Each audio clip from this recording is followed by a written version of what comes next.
Hey, what's up everyone? Welcome to my first video where I show my face. I'm gonna talk about my electric skateboard. It's a meepo V3 and I'm very happy with it. It's an amazing board. It's my first board.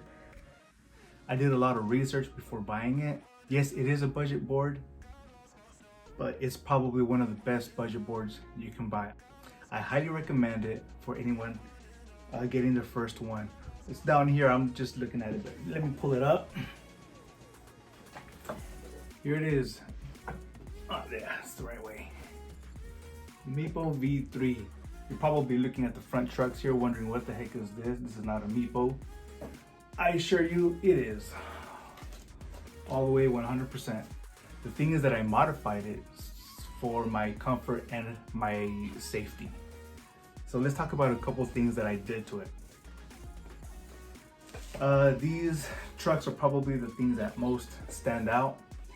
They're wide, I think 15-inch trucks. So for those of you guys who follow the meepo subreddit on Reddit, you might remember that way back in probably March or February, around that time, a guy posted about turning your meepo V3 into an all-terrain board. I was intrigued. I went through with it. About the whole setup. Of course, the part that slides over the rear tires. Yes, it was a very comfortable ride, but it came at a very high cost. My battery was cut in half. My stopping range was really increased. It would take me longer to stop. And what else? The acceleration was pretty bad. And even though they were all-terrain tires, I still couldn't even drive over short grass. So it wasn't everything it was hyped up to be. I decided to remove them, but I decided to keep the front trucks. If you guys did see that post, you would remember that the guy suggested you buy Trampa front trucks. You know, the wide 15-inch ones for the front. And I did, and I really liked the comfort. When you would come to a bump, if you're driving at a slower speed, you can at least anticipate when a heavy bump is gonna come, and you might either pace for yourself for the fall or adjust your legs to absorb the bump so that you won't be thrown to the front. That's why it looks like such a freak. 100mm wheels on the back and the giant 6.5-inch wheels in the front. So that explains my front trucks. Here's the addition that I made: a flashlight. I mounted it to a attachment that's especially made for flashlights, and I keep a bungee cord on it so that with the vibrations it can kind of force its way to look back down towards the street as opposed to towards other drivers in the face. And it may look bright on here, but it's not all that bright in real life, which is fine because I mainly use it for the strobe. I use a different flashlight for my main visibility, which I'll show you later. Another little modification that I made was to add bike lights, and I tied them to the front kingpin, so it's wrapped around. It's hard to see, and these ones are blindingly bright.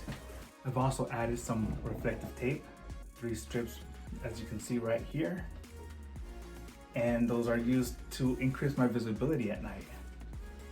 Also got them on the other side right there. Another addition that I made are these tail lights, but I really like how the flashing looks. This one is actually water damaged. That's why it's not turning on. It's a little kind of iffy. It kind of turns on, kind of doesn't. Not when I tighten it, it's not working. So I have to buy another one of those. I've also added this tail light back here. That one is also super bright. The only way I was able to get it on there was to use moldable plastic, attach it with a screwdriver, and zip tie the rest to the moldable plastic. It looks pretty cool. My favorite part about these lights is the fade out when you turn them off. Boom, it's nice. Another mod that I made to add to the comfort of carrying it, because it is pretty heavy, 18 pounds, I forget how much it is, but I added this foam padding so that when you fit your fingers down here, it's a lot less tiring on my hand. It's very comfortable. I can actually carry it for way longer now, if I ever have to. Also, to keep it looking nice after such a long time of having it. Well, for me, it's a long time. I've had it for about 9 months. I bought it for Black Friday. I do have the rubber eraser to clean the grip tape. I think it's due for another cleaning. I have a few splashes of water on there. Another one of the mods that I made to the skateboard was to the remote controller. It probably looks a little weird, but it is the original controller. Remember that foam padding I talked about earlier for the grip? I wrapped it around in foam padding all around. I first wrapped the edges and then the flat parts. Then I got my scissors and I cut all the way around like this. Of course, I only exposed the wheel and the screen and the charging port. So yeah, it helps a lot with the durability. Now if it falls, I'm not even worried about it getting damaged. It can take a beating. It can fall from way higher now. The padding is about 1/8 of an inch. I also have some Velcro in the back, which I'm going to talk about in a different video. Next video I'm going to talk about is about what I wear when I go out and skate.